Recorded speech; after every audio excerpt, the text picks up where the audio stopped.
What a lovely day!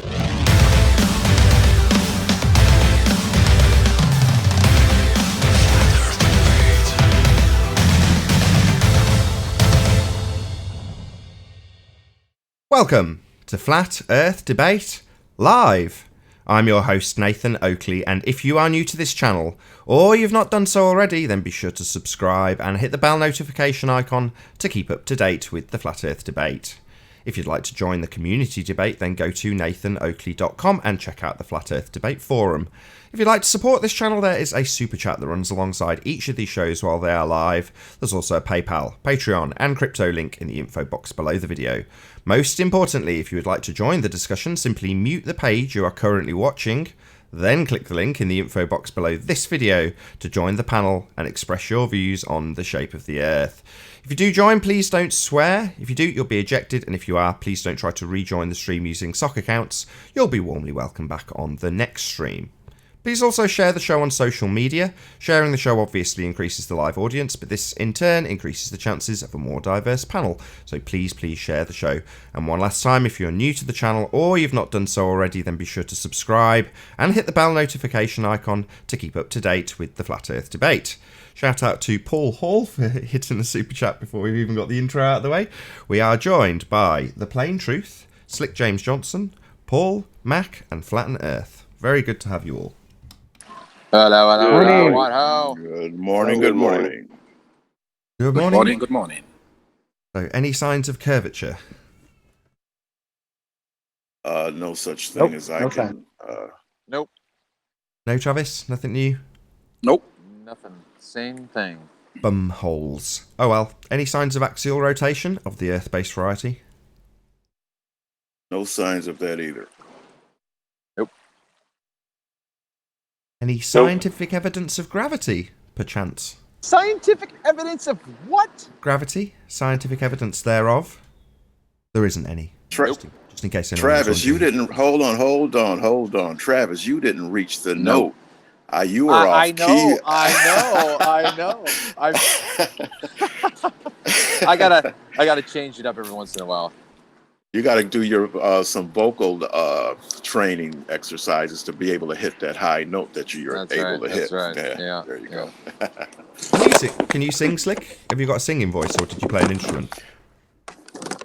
Mac, no. I was saying that Travis. You need to keep yourself on mute. So yeah, do you sing? Who, me? Yeah, in the pre-show you're talking about your Slick James Johnson name being a spin-on. I forget who you said it was. Oh, no. What I am is I am the oldest unknown rapper in history. Like, in other words, I'm the oldest rapper that ever existed that doesn't have a contract. You subscribe to Stinky Cash, don't you? Wait a minute, say that again. You broke up a little. You're a Stinky Cash subscriber, are you not? Am I a who subscriber? Stinky Cash? No, not at all. Oh, I thought you'd said I've heard of him. Sure, we discussed a video that he made about They Live that you obviously just caught as a one-off. He was talking about mumble rap. What the hell is mumble rap? Oh, what mumble rap is... Mumble rap. What mumble rap is, you're rapping, but you're not quite as clear. You're almost clear, but you're, Mumble rap is garbage. Wow. That's what it is. It's some of those Atlanta boys. They mumble rap, don't they? Right, but I wouldn't say it's garbage because it takes a lot of skill to do that. No, it does. I agree, Slick. I agree. Okay, fair enough. Any evidence that we can have a gas pressure without the necessary antecedent of a container to press upon? For all those fundies who believe in outer space being a vacuum, the sky vacuum, any evidence of that? Nothing whatsoever. Not yet. Darwin here? No, Darwin. Any evidence of the distance to the sun? Measurable. Nope. Oh, Mac, your mic etiquette is awful. Shout out to Kirsten Smith for the super chat. Thank you very much. Sorry, Nathan. That's all right. Don't worry. I'm used to it. any evidence that you can have a self-perpetuating molten iron core at the centre of a presupposed spherical Earth? It Nope. just depends on how vivid your imagination is. If your imagination is vivid enough, sure you can. Last but not least, any evidence of the presuppositional R value, Earth radius? Once again, depending on how your imagination works. Shout out to Jose J.G. Gonzalez. That concludes the housekeeping. Shout out retracted. Timing is everything. So yeah, did you see Ranty's video this morning? Don't worry if you didn't, just say no. The clip that he put in from Jose's channel? Yeah, so Rumpus, on a bit of a roll at the moment, concedes that there are other things beyond Earth curve, the single assertion the Earth curve calculator makes, that can cause things to be obscured from the bottom up. The hysterical part being that he demanded that Ranty was an idiot based on his assertion that you can have things like tidal bores, and then he dug out a letter from a professor that had been studying it, and he immediately, Rumpus that is, changed his tune and conceded that there are, in this case tidal bores, other factors that can cause obstruction from the bottom up. In the same video, he's also conceding that mirages do the same thing. He went on to say that that's, of course, an effect of superlooming, which got a great chuckle out of the whole panel. But there we go. I just thought it was quite a good little snip, considering Rumpus is on a bit of a losing streak, if you want to call it that. You know, he's disclosing and disclaiming left, right, and centre, which is great for us. Bad news for you, globeheads, who he is literally pissing in the faces of. Well, not literally, metaphorically. Yeah, I thought Yeah. Chris Berry's snip that he cut out too was absolute gold. Oh, I didn't see that. Oh, I'll have to check it out and subscribe to Chris. Yeah, Rumpus actually was stuttering and stammering when Chris called him out. It was absolutely brilliant. I must check that out. It's been a tough week for the globeheads, I would say. Well, that's because, see, they're just so used to not being challenged. See, and now what is being done, there's this nonstop challenge that won't quit. And there's just no way to deal with that for them. I actually agree with that, because this was supposed to be silly and have gone away years ago, right? Well, we're still here. More people are waking up to this every day. That's why you're struggling to prove your globe, because there's no globe. Sorry, guys. And see, what basically happened is they figured that if they called us enough morons and said that we were stupid, that we would walk away because we don't like being called that and we want to be intelligent. So what they figured was that since we want to be intelligent, that we would go back and buy into the globe just so that we can have this intelligence that they think that people want to possess. But I have no desire for any such intelligence. I'd rather just take reality and they can keep their intelligence. Yeah, the assumption is, again, this was Stinky Cash's point this morning. So you're saying the way we're talked to is that we have never been to school, never learned anything about the heliocentric model, just woke up one day in a cave and went, oh, I've looked outside, horizon flat, Earth must be flat. Hey, Mark. Hey, Mark. Hi, folks. Need to mute your watch page. But yeah, obviously every one of us has been through the exact same education system and had the same brainwashing and the same influences of globes everywhere, always.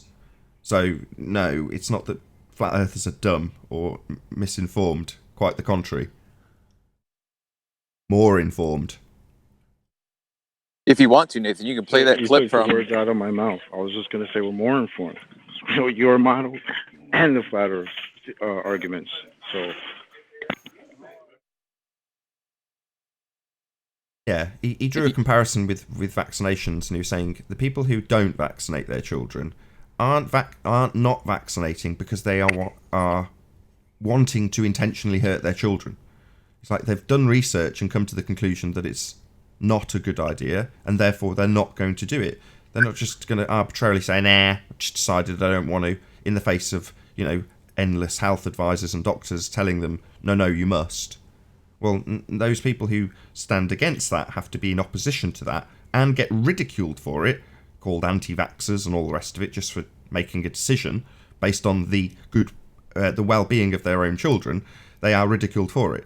But they are ultimately the more researched than your average Joe just says, nodding to the doctor, yes, okay, stick that needle in. We'll worry about whether or not it damages them afterwards. Yeah, it's funny you brought that up. We actually had that conversation, or my wife had that conversation with her dad yesterday. He came back saying the same rhetoric as you just said. We just want to make sure your child's safe. I'm going like, and we're not. That's what she basically said to him. It was kind of funny. Yeah, like the opposite opinion, because you don't want to vaccinate, is that, no, I actually want to harm my child. So, yeah, just tell me that it's for the best, because I obviously want to harm them. It's like, no. And the same applies here. It's like, no, we've all had the education. We all understand that the common man's rhetoric is we live on a spinning ball flying through a vacuum. However, upon a bit of investigation, it turns out not to be true. Why? Well, because it's second law of thermodynamics violation. Why? Because the horizon rises with your eye, as opposed to falling away like it would as you reached that spherical view that they give you of the blue marble. There's water. The fluid dynamic nature of water is to suggest that it can only be flat when at rest. So to suggest that it's being pulled into a sphere, complete nonsense. Well, most people haven't got the vaguest notion of this when they just nod along with the mainstream rhetoric or watch the universal ball go by at the beginning of the movie.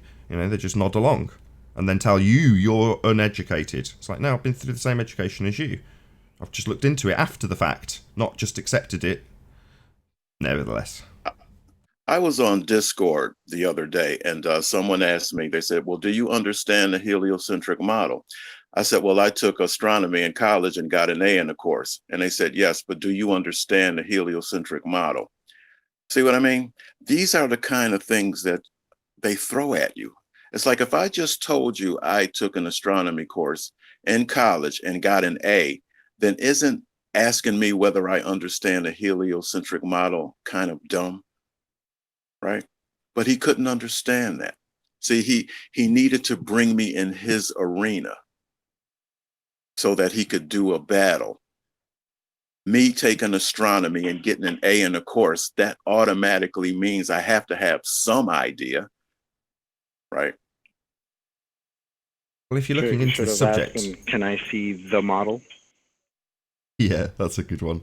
Yeah, can we see this all-encompassing, perfect model that works beautifully? Let's see it. Show it me. Post a link in chat, I'll approve it. And see, and that's another thing that they come up with, like, where in nature do we ever see a law that says you have to have a model? But they speak of a model like it's some type of, like it's something that that's built in stone. That's just something that they made up, that you have to have a model. No, I don't see anywhere in nature where I walk down the street and I see a big sign that says you have to have a model written across the sky. Hey, Physics Warrior, and hey, Arwin. Hello. And say hello to you, Physics, sorry. Hello. Yeah, it's called a reification fallacy, Slick. Okay.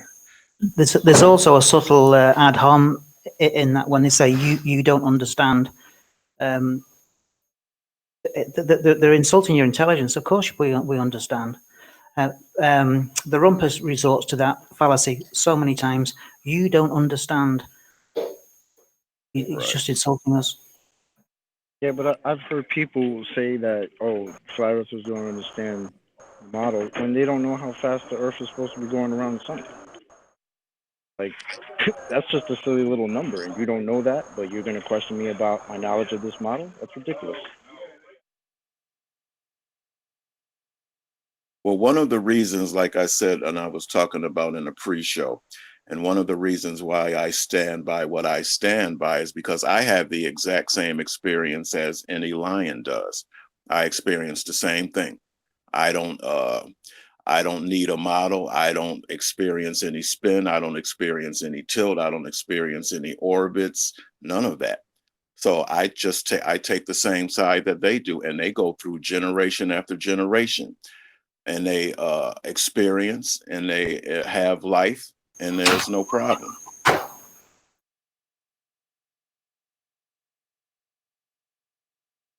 Yeah, but they're not seeing billboard posters with globes on all day, are they, in the jungle?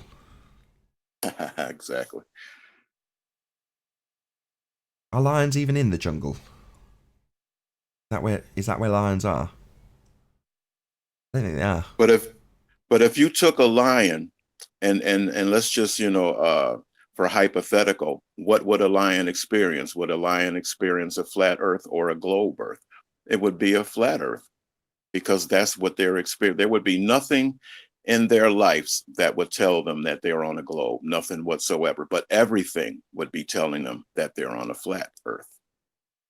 Clearly in chat says Slick is a lion. Slick is lion. That's clever. I always thought that it would be an interesting documentary to have the heliocentric model explained to some indigenous group that had never come across science before, and try to explain to them that they're spinning, that the earth is curved and all of that, and just see the the natural reaction, the absurdity. Oh, to see the natural laughter coming to try to explain to people that who know very well they live flat and stationary, that they're actually spinning and sticking to the side of a ball. Yeah, I would love to see that too.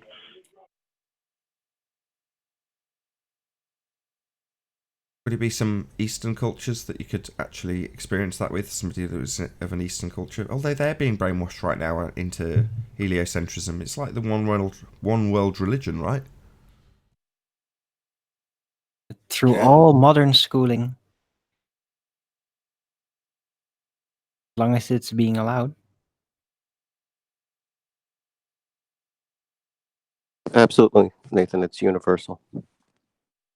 Worldwide, everyone's being taught about the ball.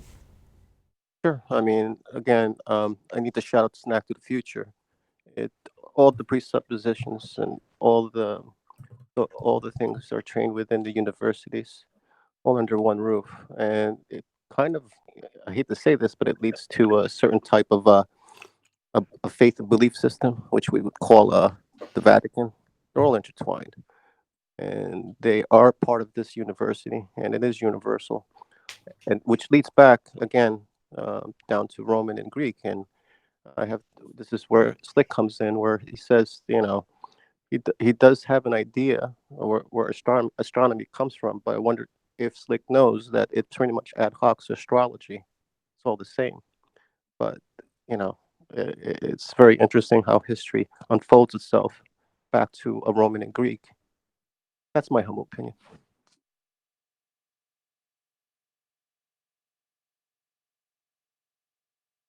Yes, and actually that's very interesting because, you will hear stories that there once was a Roman Empire, and this Roman Empire is no more. And I always wonder about that, because that would be a really neat trick. Absolutely. To say that it's not there when that's all there is. Oh, sure. I mean, if you went to college, you're exposed with fraternities and wow, the hazing and the brothers and sorority sisters. It's all Greek to me. From what I understand from the Roman Empire, also through Martin Liedtke's research and all, not just his direct opinion, but all that, I gather that the Roman empires were mostly just conquerors and enslavers, and they claimed a lot of buildings that were already there as part of their own. And then, eventually it was written that they were the builders. But most of it, they probably didn't even build themselves. Or they just repaired a little maybe here and there. They were conquerors. Does make sense. Yeah, just throw a naked statue in front of it, and oh look, it's Greek. Thanks. Mm-hmm. Holding the Helios ball. It's pretty much everywhere too. The statues, the buildings. It looks like a franchise was put out from the past. That's all I can tell you. But where everything still leads us to Roman and Greek words, Roman and Greek statues, Roman and Greek universities. It's leading to those two types of cultures. Well, how about Roman and Greek almost type buildings in the United States? that were supposedly built very, very rapidly right after the colonization broke out big time. And they just popped up everywhere. Mhm. And it's the same style building. So were the Romans in the United States as well, you know? From what I heard, the last voyage, and I forgot who who was the explored this was I forgot the captain, but really, I mean, it's Australia. So I don't know if Australia exists, but yeah, I mean, there is Australia, and it seems like everything else also pre-existed too. But was that the Romans or the Phoenicians? I'm not sure, but I spoke with somebody from Australia.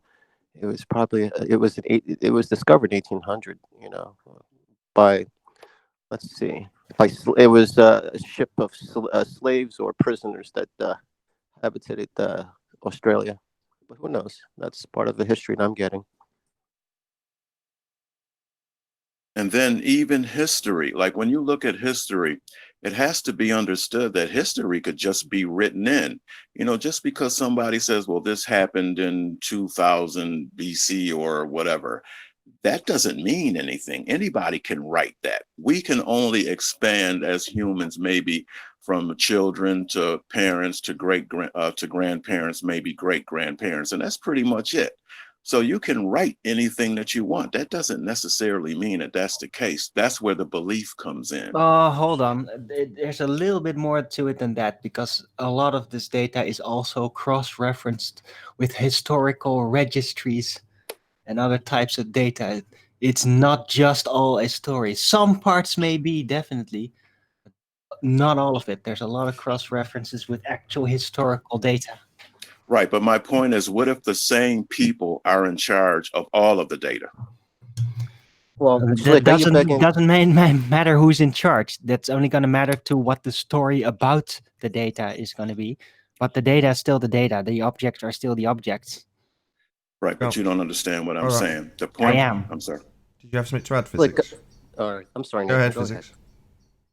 Well, I'm just saying, Slick, are you begging the question that somebody won this war, or if there's a victor that's rewriting history?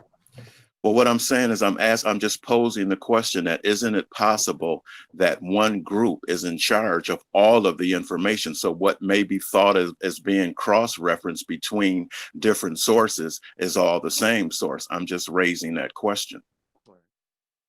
Yeah, I actually get that point. It makes Yeah, sense to me. I It's get your point, it's but possible. I don't think it is possible. I think there's enough. You can do primary source research, and you can't collude all of the primary sources. I just don't think that's possible. That's just my opinion. No, and I understand what I'm saying, and that's why I'm just raising the question. Is it possible that you can have three different sources that appear to be three different sources, but they're all the same? Just like a company.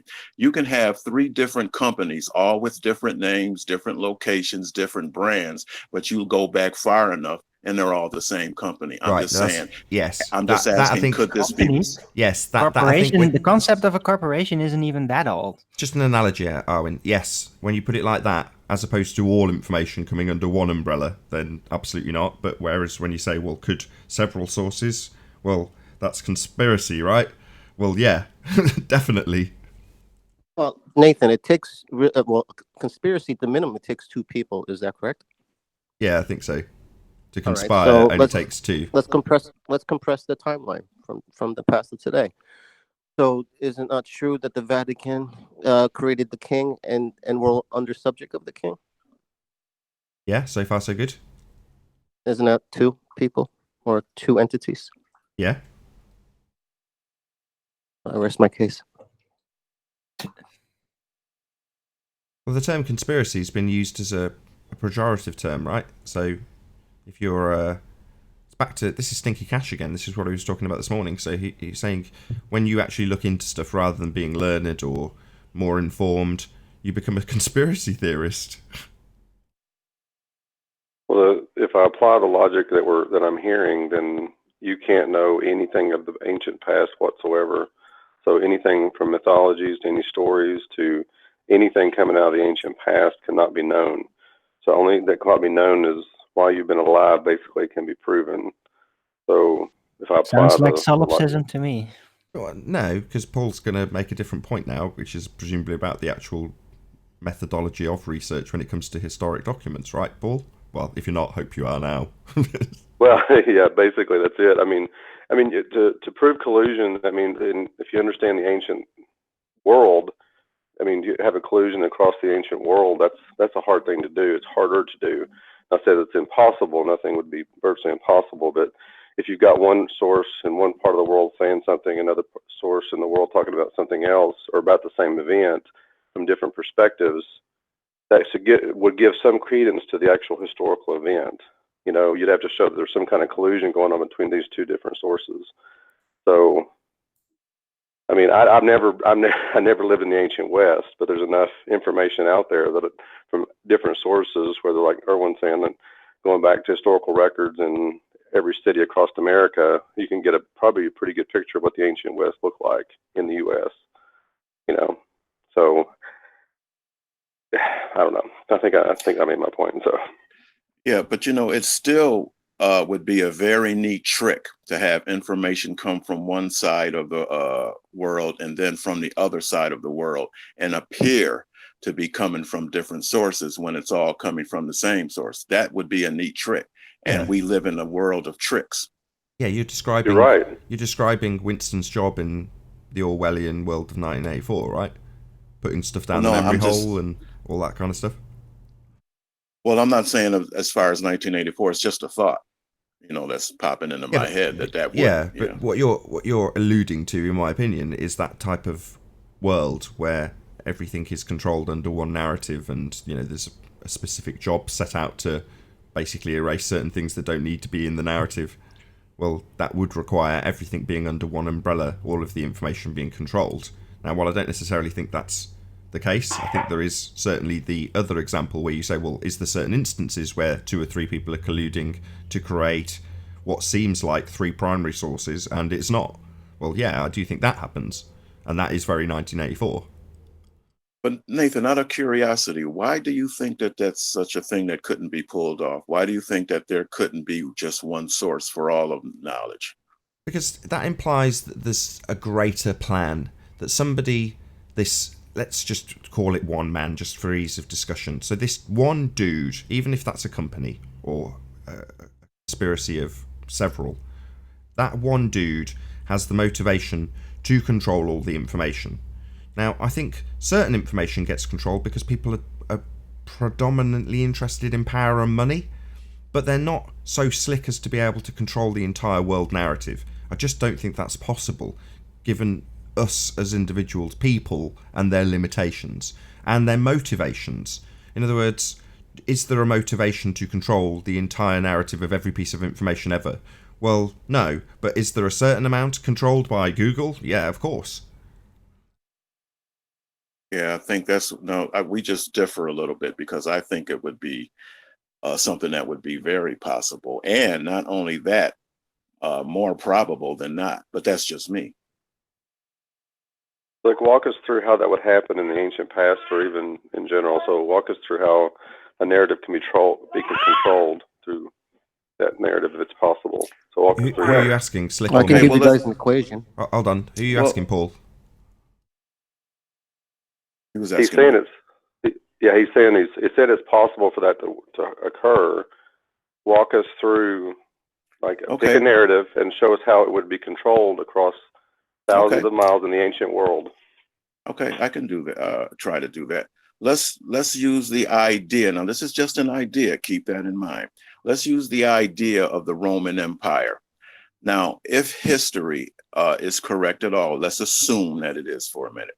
Wasn't there a time when the Roman Empire ruled the whole world? Is that a thing or not? Not the whole world. Hold on. Before we get into this conversation, I don't hold this viewpoint, but I'm going to do it for you just so this is done quicker. So you could just invent it now, or 10 years ago. You just invent the narrative that is claimed to be history in the present and tie all the loose ends between all the different narratives yourself now, rather than actually documenting anything. So you just make the whole thing up. There you go, done. Right. All information is then controlled by you, because you have made it all up in the first instance. But then all I have to do is, okay, you make these narratives, and I have to say, well, I have to start investigating how you tied those together, and are those links valid? Do they hold water? I'd have to go through and evaluate those individual links. And if at any point do those links start to break down, then the narrative starts to break down. So yeah, that's back to my saying that you'd have to have the motivation to do that, and I just don't think it's there. Agreed. Well, yeah, and then, like I said, that's where we differ, because I would say that the motivation is there, because, and if you'll notice, just even around us, the motivation is to be in much control as possible. People try to broaden their range of control constantly. So if that's the case, I can't see where that would ever end.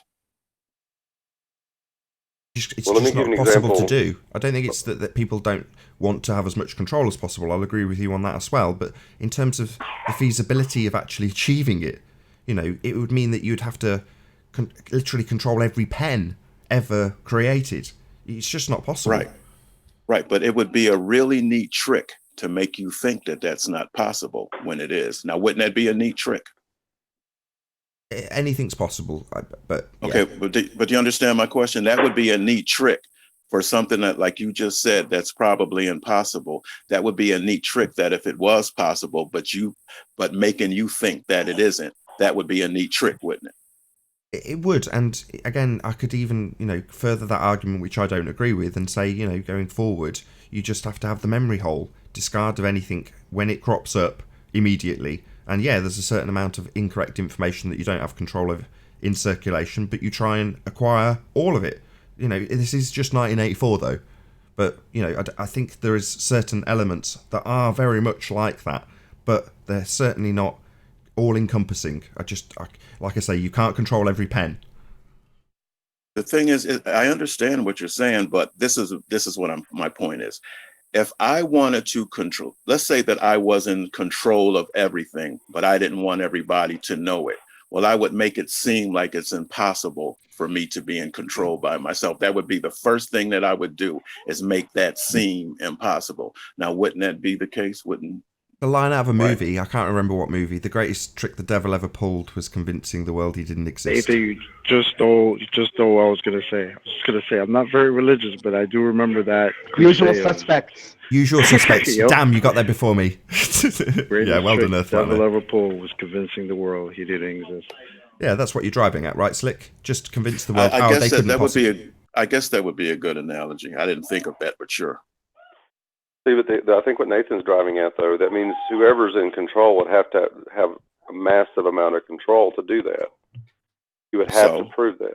So because that's in reference to the devil. So we're talking about an entity that's considered more powerful than you and I, right, Slick? So in terms of us mere humans, while, yeah, in the past I've ranted on about how fantastic we are and how all-powerful we are and we don't realise our own potential, etc., that holds true, but there are limits. Right, but my point is, now when this devil thing came up, that's not my point. Somebody just used that as an analogy, but that's not what I'm talking about. But that is a good analogy, but I'm not talking about the devil himself.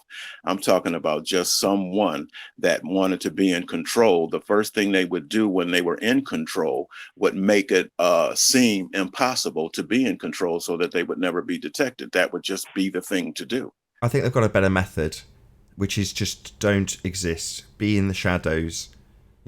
People might name the Rothschilds. It's not necessarily the case that these are public figures making speeches.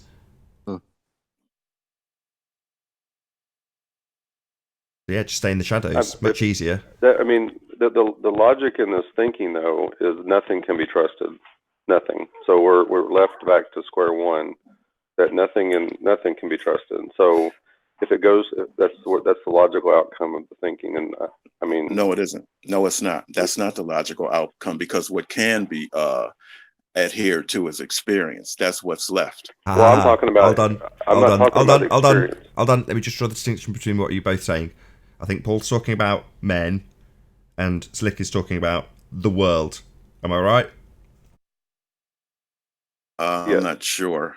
Well, you're saying experience. Well, yeah, you can experience men and what they do, but I'm talking about you open your eyes, you see what you see, that's your experience. That's not the actions and behaviour of men.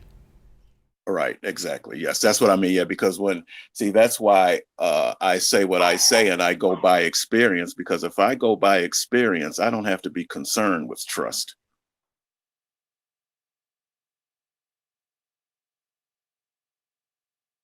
Yeah, good for you. Yep, basically, I guess. Burden yourself with conclusions.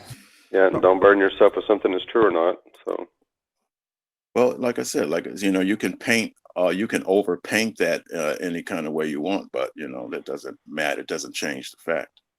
Well, we all experience is that every person you'll experience, even the best of them, are deceptive to a certain extent. Some through necessity, others through malicious intent.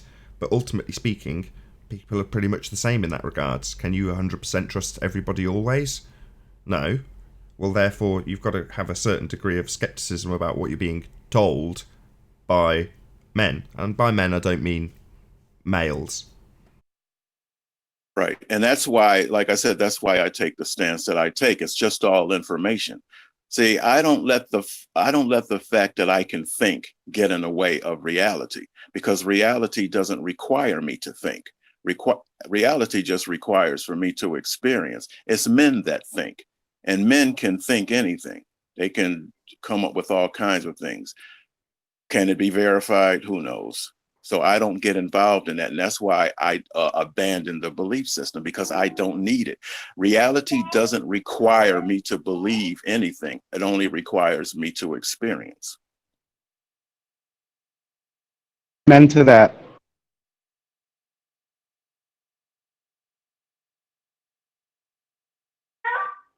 Was that a subtle dig saying amen to that? It was clever. That was flat and earther.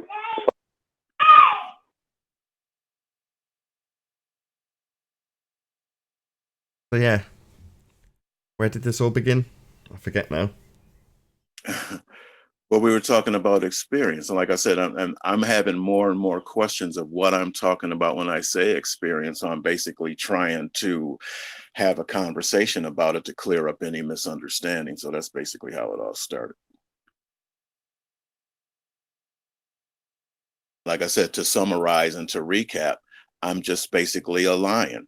I'd rather see myself as a lion than a human, because lions don't ask all kinds of questions. They just experience, and they accept their experience, and they're done with it. Lions don't trust. Lions don't believe. They just experience.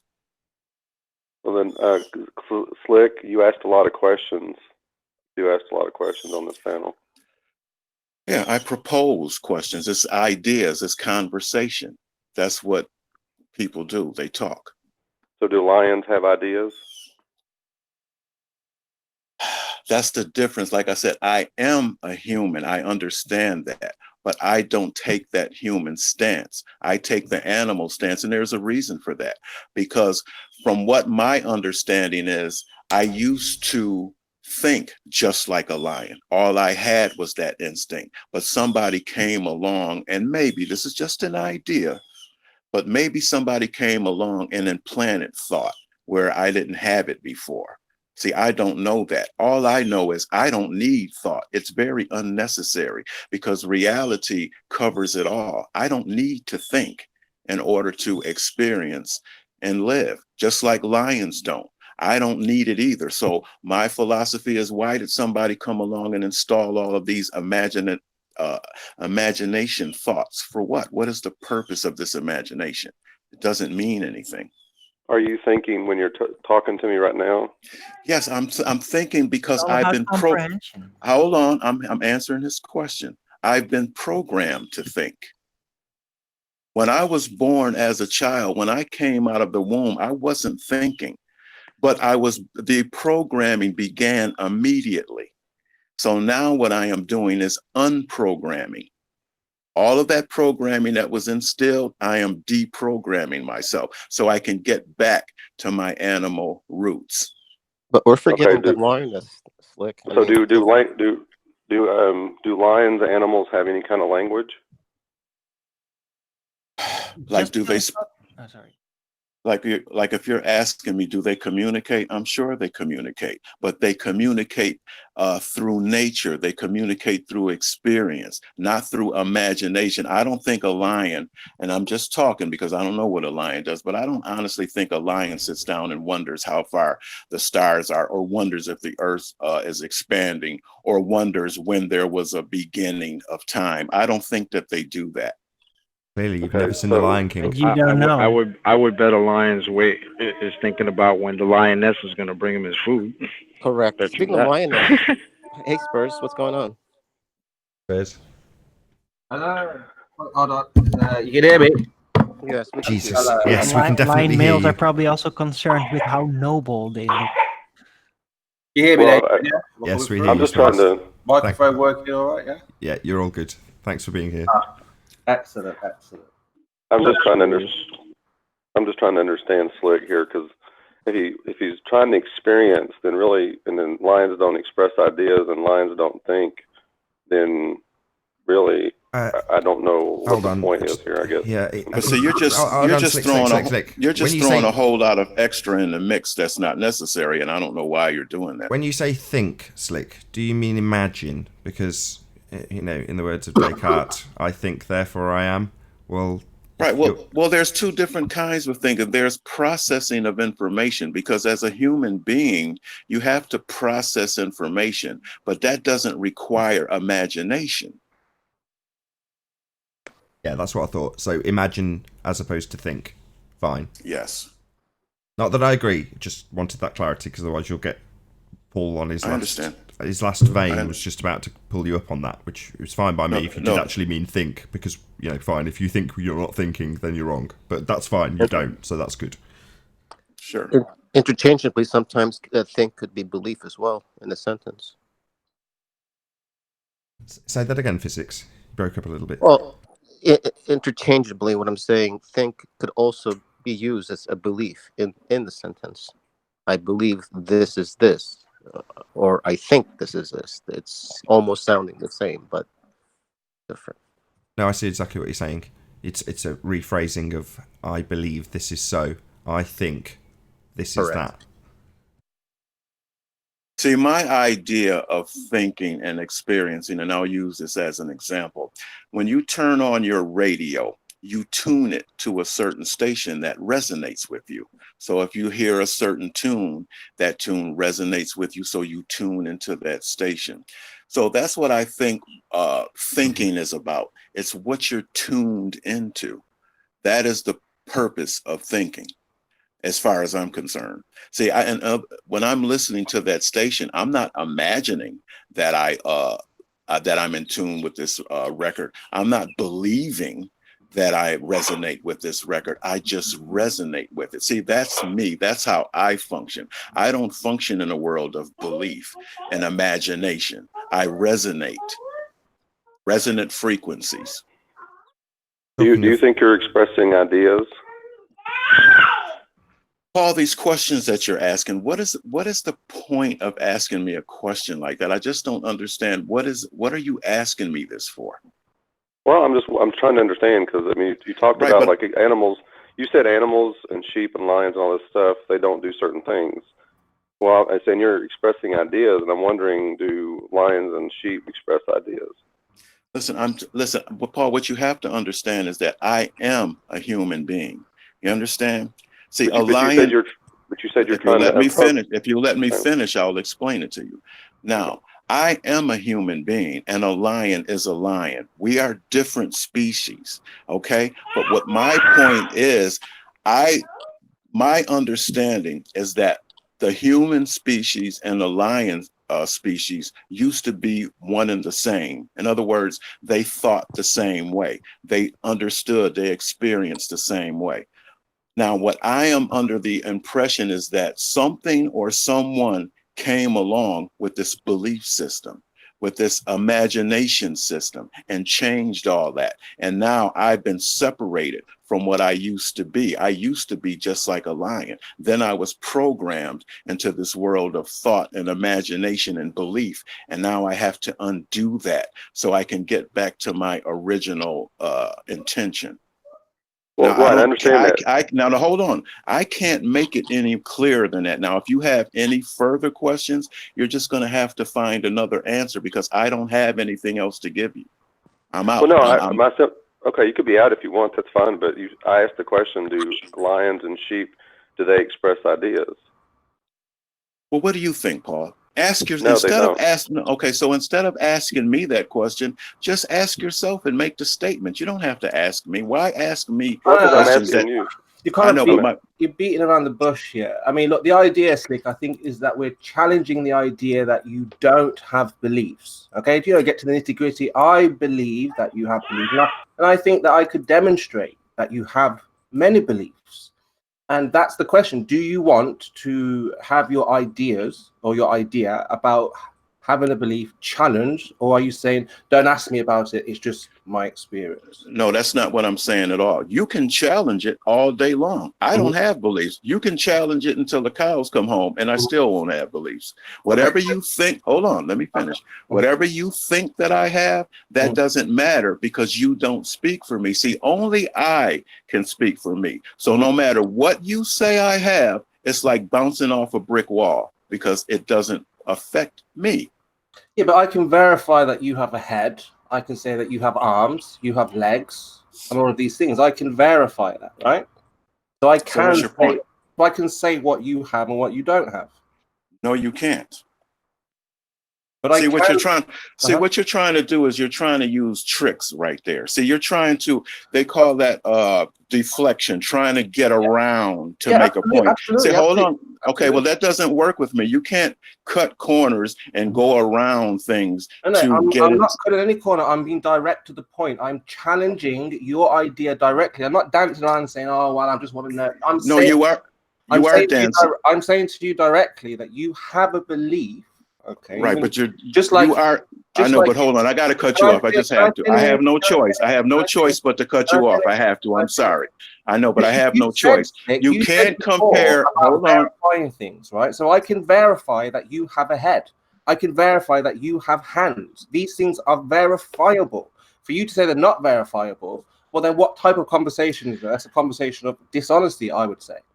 Okay, now I was trying to cut you off to let you know I'm not going to play this game with you where you compare beliefs with an arm. That's not the same thing. And if that's the game that you want to play, you can find somebody else to play it with. Well, this is the thing. It's not a game. It's challenging your belief. You're saying that I can't say what you have. Did you hear what I just said? I said that comparing a belief to an arm. Hold on. I am not going to play that game with you. Now, if you don't understand that, you're just wasting your time because soon as you compare a thought to an arm, I already know where this, hold on, I already know where this is going and I am not going to engage you. Do you understand that? Well, you said I can't say what you have and what you don't have. So apparently you don't understand that. I don't understand because you said things have to be verified. How do you verify things, right? And I'm saying I can verify what you have and what you don't have, what you possess and what you don't possess. That is verifiable, whether you like it or not. You have a head, you have beliefs, you have a heart. Now, hold on. I got to stop you again right there. See, you're combining things like arms and beliefs like they're the same thing. See, that's the trick, Chemo, that I have to see. Once I'm aware of the game and the trick that you're trying to play, I stop it and I nip it right there. And I don't allow, hold on. I don't allow you to go any further. That's it. So I'm telling you, I am done with this conversation about arms and beliefs being one and the same. I'm not going to have this conversation with you now. I am about to go on mute and you can say whatever you want because I am done with this particular part of this conversation. Thank you. Well, that was the point, basically, is just to demonstrate that you have beliefs. And I did say that when your ideas are challenged, that obviously you will back out because you're not able to verify that what I'm saying is not true. So for you to say anything like you're comparing a lion, so I wanted to say earlier on, you were saying you're comparing a lion to something. Well, who told you that? How did you verify? Did you verify that lions and humans are different or the same? None of this has been verified, yet you believe this to be true. You see, you've probably been to a zoo, you've probably seen a few lions, behind cages. or something like this. So the point is, I was able to demonstrate that you have a belief. Okay. Hang on for a second, Kitty. Well, I tried to interject before with Slick, but it got a little bit complicated with Slick and Paul in a conversation. But my point was with Slick is that by taking the lion stance, you're forgetting the lioness, and you're going to get Slick. You're going to have lioness come out and oppose you based on that specific argument. So it is perfect timing that Spurs came in. So Spurs is your lioness right now, and she is actually debating you based on your idea as the lion. That's my opinion. And also, I was able to show him before, like, he was born. How does he know he was born? And how does he know how old he is? And I asked him before, I mean, I don't know if he'll address this now, but I asked him before, okay, so you are a man, because the way I was understanding it, he doesn't have an identity. He's not a man, he's not a woman, or anything like this. So how would you label him? And, he was saying, yes, I'm a man. And then the next day, he must have thought about this and said, he's not a man. He's something else. So again, this is why I wanted to discuss these things. Okay, well, let's discuss it now, because like I said, now I've heard you and I've let you go on and you rattled that off. Now, I explained this to you before. There's two types of communication. There's a physical communication, what we're doing right now, where we're talking. That's where I'm a person. I am a male. But there's also the spirit, where the spirit has no age and has no gender. Now, you're doing this again where you're trying to confuse the situation and mix it up in your favor. Now, I'm really tired of playing this game with you. You can keep on playing it if you want, but I'm just not going to engage with you. You can do all the tricks that you want. Well, primarily, there's nothing really to engage. It's just my opinion, my idea about dismantling your idea about that you have no beliefs. And, it's easily done.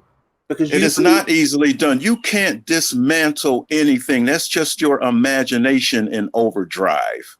Well, you have an age, you have a name, you have an agenda. In the physical world, I have a name and I have an age, but in the spirit, I have no age and no identity because I always existed. And now is the and with that, I'll say, if you're watching this on the Nathan Oakley 1980 premiering stream, then stay tuned, as there will be an after show to follow. However, if you're watching this live on Nathan Oakley channel, this is where we bid you farewell. A massive, huge, enormous thank you to all of you who tuned in, smashed the super chat, liked, shared, commented, subscribed if you hadn't done already, and of course a massive thank you to all of today's debating panel for making this debate possible. If you want to keep yourself occupied after this live stream is over, then go to nathanoakley.com and check out the Flat Earth Debate Forum to keep up to date with the community debate. Once again, stay tuned if you're watching on Nathan Oakley 1980. I've been Nathan Oakley, and I'll see you all in the next video. Oh, what a day! What a lovely day!